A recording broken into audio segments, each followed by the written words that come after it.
North पे की आखिरी शाम हल्की बूंदाबांदी से मौसम हुआ कुछ ठंडा। सलिया भाटा जंगल में पुलिस की दबिश, 12 जुआड़ी गिरफ्तार, 2 गैर औद्योगिक इकाइयों का लाइसेंस हुआ निरस्त। गोवंश की तस्करी में संलिप्त लोगों पर कार्रवाई नहीं। माही ने जीता मिस यूनिवर्स का खिताब। कुडो प्रतियोगिता में जिले के खिलाड़ियों ने जीते 10 पदक। SICL गेवरा में 4 लेन व पर्यवेक्षक के खाली पदों में होगी भर्ती। और अन्य खबरें। कोरबा, माही ने जीता मिस यूनिवर्स का खिताब। कोरबा नगर की माही साविया ने एक बार फिर जिले और राज्य का नाम रोशन किया है। उसने इस बार मिस यूनिवर्स का खिताब जीता है। माही ने कई राज्यों के प्रतिभागियों को पछाड़कर यह खिताब अपने नाम किया है। इस प्रतियोगिता का आयोजन दिल्ली के hotel radiation group in maple new Delhi में 28 मई को हुआ था। आयोजक वर्षा पांड्या की देखरेख में प्रतियोगिता संपन्न हुई। देश भर से प्रतिभागी शामिल होने पहुंचे थे, जिनमें 40 से अधिक प्रतिभागी मॉडल शामिल हुए। छत्तीसगढ़ के कोरबा, राजनांदगांव, जगदलपुर के अलावा दिल्ली, जयपुर, राजस्थान, पंजाब, नोएडा, नेपाल, मुंबई, जबलपुर आदि स्थानों से भी मॉडल प्रतियोगिता में शामिल होने पहुंचे थे। सभी ने बेहतर प्रदर्शन किया। इनमें से उत्कृष्ट प्रदर्शन पर माही सावरिया को मिस यूनिवर्स का खिताब मिला और मिस्टर यूनिवर्स का खिताब राजनांदगांव के प्रतिभागी ने जीता। प्रतियोगिता मिसेज, मिस्टर और किड्स कैटेगरी में आयोजित हुई थी। इससे पहले गोवा में आयोजित हुए mister Mrs India international 2023 beauty pageant contest में भी 22 वर्षीय माही सावरिया ने अपना जलवा बिखेरा था। कुडो प्रतियोगिता में जिले के खिलाड़ियों ने जीते 10 पदक। कोरबा द्वितीय राष्ट्रीय कुडो चैंपियनशिप की फी कुडो एसोसिएशन ऑफ इंडिया एवं हिमाचल प्रदेश कुडो संघ के संयुक्त तत्वाधान में हिमाचल प्रदेश के सोलन स्थित green hills college of engineering में आयोजित किया गया। कोरबा जिले से कुडो संघ जिला अध्यक्ष एवं level up mixed martial arts academy city centre mall के मुख्य कोच प्रेमराज बंजारे ने बताया, यह राष्ट्रीय प्रतियोगिता 25 मई से 31 मई तक आयोजित की गई, जिसमें पूरे देश भर से लगभग 3000 खिलाड़ियों ने हिस्सा लिया। छत्तीसगढ़ प्रदेश से कुल 80 खिलाड़ियों ने हिस्सा लिया, जिसमें कोरबा जिले के level up mixed martial arts academy city centre mall Korba एवं डॉक्टर BR अम्बेडकर स्टेडियम बालकों के 12 कुडो खिलाड़ियों में से 10 खिलाड़ियों ने पदक प्राप्त कर जिले को राष्ट्रीय स्तर पर गौरवान्वित किया है, जिसमें 4 स्वर्ण पदक, 1 रजत पदक और साथ ही 5 कांस्य पदक जीतकर कोरबा जिले का मान बढ़ाया। नॉर्थ पे की आखिरी शाम हल्की बूंदाबांदी से मौसम हुआ कुछ ठंडा। पिथौरा, नॉर्थ पे की आखिरी शाम आज रविवार को छत्तीसगढ़ के महासमुंद जिले के पिथौरा क्षेत्र में अचानक हल्की बूंदाबांदी से मौसम कुछ ठंडा हो गया। लोगों को ग्रीष्म लहर से थोड़ी देर के लिए काफी राहत मिली। कुछ देर तक हल्की गड़गड़ाहट के साथ काले बादल उमड़ते घुमड़ते नजर आए, जो थोड़ी देर बाद गायब हो गए।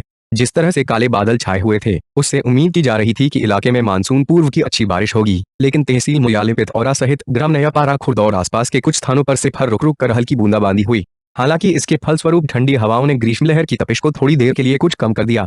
लोगों को तेज गर्मी से काफी राहत तो मिली, लेकिन यह राहत घरों के बाहर खुली हवा में ही महसूस की गई, जबकि घरों के भीतर उमस के साथ चिपचिपी गर्मी महसूस की जाती रही। उस पर थोड़ी थोड़ी देर में बिजली गुल हो जाने या अचानक वोल्टेज कम हो जाने से भी लोग काफी परेशान होते रहे। अवैध शराब कारोबार से जुड़े युवक की हादसे में मौत, 1 घायल। कोरबा, किसी भी प्रकार के अवैध काम में संलिप्त होने से भले ही व्यक्ति को अच्छी कमाई की आस रहती है, लेकिन हर समय डर भी होता है कि कब पुलिस उसे पकड़ ले। अवैध महुआ शराब की बिक्री से जुड़े हुए ऐसे ही मामले में एक युवक की मौत हो गई। उसकी बाइक आपाधापी में कार से जा भिड़ी। घटना में एक युवक घायल हुआ है, उसे अस्पताल रेफर किया गया। कोरबा चांपा मार्ग पर हुई इस घटना को लेकर यह जानकारी मिली। इसमें बताया गया कि बाइक सवार 2 युवक अवैध शराब की बिक्री करने से जुड़े हुए थे। 28 वर्षीय विकास और उसका साथी बाइक में सवार था। विकास बाइक को चला रहा था और दूसरा पीछे बैठा था। बताया गया कि दोनों युवक महुआ शराब देने के लिए आबकारी सर्कल के अंतर्गत आने वाले चिकनी पाली गांव गए हुए थे। वहां से लौटने के दौरान इसकी भनक पुलिस की पेट्रोलिंग पार्टी को लग गई। उसने युवकों को पकड़ने के लिए सक्रियता दिखाई। पुलिस को पीछा करते देख युवकों को लगा कि बच पाना मुश्किल है, ऐसे उन्होंने अपनी बाइक को तेज रफ्तार से दौड़ाना जारी रखा। कोरबा शहर के रहने वाले अवैध शराब के कारोबार से जुड़े व्यक्ति के लिए सेवारत दोनों युवक इस दौरान मुख्य मार्ग पर चल रहे कार से जा भिड़े। घटना में विकास की मौत हो गई और उसका सहयोगी घायल हो गया। राहगीरों ने घटना देखने के बाद पुलिस को अवगत कराया। बाद में पीड़ित और मृतक को अस्पताल भेजने की कार्यवाही की गई। अवैध शराब कारोबार से जुड़े युवक की हादसे में मौत, 1 घायल। कोरबा, किसी भी प्रकार के अवैध काम में संलिप्त होने से भले ही व्यक्ति को अच्छी कमाई की आस रहती है, लेकिन हर समय डर भी होता है कि कब पुलिस उसे पकड़ ले। अवैध महुआ शराब की बिक्री से जुड़े हुए ऐसे ही मामले में एक युवक की मौत हो गई। उसकी बाइक आपाधापी में कार से जा भिड़ी। घटना में एक युवक घायल हुआ है, उसे अस्पताल रेफर किया गया। कोरबा चांपा मार्ग पर हुई इस घटना को लेकर यह जानकारी मिली। इसमें बताया गया कि बाइक सवार 2 युवक अवैध शराब की बिक्री करने से जुड़े हुए थे। 28 वर्षीय विकास और उसका साथी बाइक में सवार था। विकास बाइक को चला रहा था और दूसरा पीछे बैठा था। बताया गया कि दोनों युवक महुआ शराब देने के लिए आबकारी सर्कल के अंतर्गत आने वाले चिकनी पाली गांव गए हुए थे। वहां से लौटने के दौरान इसकी भनक पुलिस की पेट्रोलिंग पार्टी को लग गई। उसने युवकों को पकड़ने के लिए सक्रियता दिखाई। पुलिस को पीछा करते देख युवकों को लगा कि बच पाना मुश्किल है, ऐसे उन्होंने अपनी बाइक को तेज रफ्तार से दौड़ाना जारी रखा। कोरबा शहर के रहने वाले अवैध शराब के कारोबार से जुड़े व्यक्ति के लिए सेवारत दोनों युवक इस दौरान मुख्य मार्ग पर चल रहे कार से जा भिड़े। घटना में विकास की मौत हो गई और उसका सहयोगी घायल हो गया। राहगीरों ने घटना देखने के बाद पुलिस को अवगत कराया। बाद में पीड़ित और मृतक को अस्पताल भेजने की कार्यवाही की गई। 2 गैर औद्योगिक इकाइयों का लाइसेंस हुआ निरस्त। उद्योग मंत्री लखनलाल देवांगन के निर्देश के बाद जिला व्यापार एवं उद्योग केंद्र ने तिथरा के 2 गैर औद्योगिक इकाइयों के लाइसेंस को निरस्त कर दिया है। वहीं 20 बंद या गैर औद्योगिक गतिविधियों में संलग्न इकाइयों को नोटिस जारी किया है। गौरतलब है कि तिथरा सिरगिटी और सिलपहरी औद्योगिक क्षेत्र से लगातार उद्योगपतियों द्वारा शासन से लीज पर जमीन लेकर गैर औद्योगिक कार्य किए जाने की शिकायत मिल रही थी।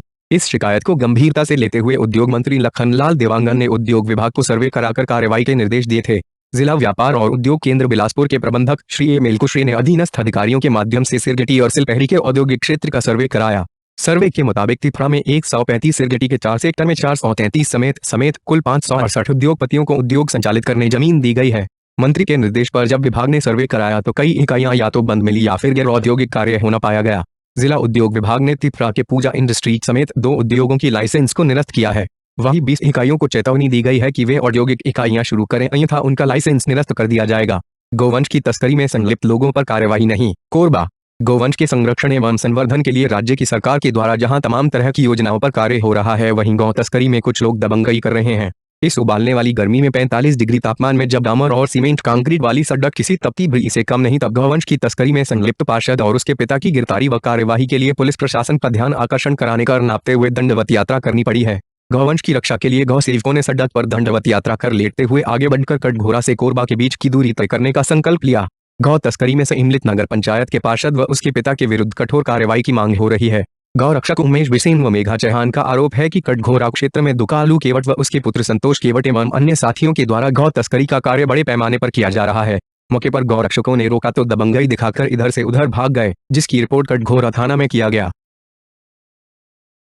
फायर एक्सटिंग्विशर का उपयोग कैसे करें, बताया पुलिस ने। कोरबा तापमान का पारा ऊपर चढ़ने के साथ कई प्रकार की स्थितियां निर्मित हो रही है और ऐसे में कहीं भी आग लग सकती है। लगातार ऐसे मामले सामने आ रहे हैं। अग्नि दुर्घटनाओं की स्थिति में लोग हिम्मत से काम लेकर कैसे नियंत्रित कर सकते हैं। कटघोरा में पुलिस ने आम लोगों को संक्षिप्त कार्यक्रम में फायर एक्सटिंग्विशर का उपयोग करने के बारे में जानकारी दी। पुलिस को अग्नि दुर्घटनाओं की स्थिति में बचाव और राहत को लेकर अपनी भूमिका निभाने के लिए प्रशिक्षण दिया गया है। जनसाधारण को जागरूक करने की जिम्मेदारी भी उसे मिली हुई है। कटघोरा पुलिस थाना परिसर में रविवार को सुबह इसी अभियान के अंतर्गत एक कार्यक्रम रखा गया। अलग अलग वर्ग से संबंध रखने वाले लोगों को यहां आमंत्रित किया गया। मौजूदा सीजन से जुड़ी चुनौतियों और इसके खतरों के बारे में चर्चा के साथ समाधान के रास्ते भी बताए गए। यहां पर प्रशिक्षित पुलिसकर्मी के द्वारा लोगों को बताया गया कि जिन स्थानों पर फायर एक्सटिंग्विशर उपलब्ध है, उसका उपयोग बड़े आसान तरीके से कर सकते हैं। इसकी प्रक्रिया की जानकारी देने के साथ यह भी कहा गया कि ऐसी दुर्घटनाओं के दौरान धैर्य और हिम्मत दिखाने की जरूरत होती है। कई और सलाह लोगों को दी गई और उनसे कहा गया कि दुर्घटना की स्थिति में पुलिस को सूचना देने के साथ साथ जिम्मेदार नागरिक की भूमिका का निर्वहन भी करें। थाना प्रभारी धर्मनारायण तिवारी ने बताया कि व्यक्तिगत और सामूहिक प्रयासों से भी अनेक मामलों में अच्छे परिणाम आए हैं और सकारात्मक भावना के साथ स्थितियों को बेहतर किया जा सकता है। सलिया भाठा जंगल में पुलिस की दबिश, 12 जुआड़ी गिरफ्तार। कोरबा 20 जून। गर्मी के सीजन में भले ही आम लोग परेशान हैं, लेकिन शातिर जुआड़ी राहत महसूस कर रहे हैं। सलिया भाठा जंगल में उनकी नियमित पहुंच होने की सूचना पर पाली पुलिस ने आधी रात को दबिश दी। यहां से 12 जुआड़ियों को गिरफ्तार किया गया है। पाली टीआई चमन सिन्हा ने बताया कि कुछ दिनों से इस बारे में सूचनाएं प्राप्त हो रही थी। सवना ज्ञान लेने के साथ इसकी पुष्टि कराई गई। पिछली रात्रि को पता चला कि जंगल में 2 स्थान पर जुआड़ियों का डेरा लगा हुआ है और वे पूरे इंतजाम के साथ यहां आए हुए हैं। अधिकारियों को अवगत कराने और उनका मार्गदर्शन लेने के बाद टीम मौके में भेजी गई। वहां पर 12 जुआड़ियों को दबोचा गया। एक फर से 4,250 रुपए और दूसरी फर से 3,110 रुपए नकदी रकम, ताशपत्ती, मोमबत्ती और सुविधा के लिए लाई गई सामग्री जब्त की गई है। जुआड़ी कोरबा और आसपास के क्षेत्र के बताए गए हैं। उनके खिलाफ जुआ एक्ट का मामला दर्ज किया गया है।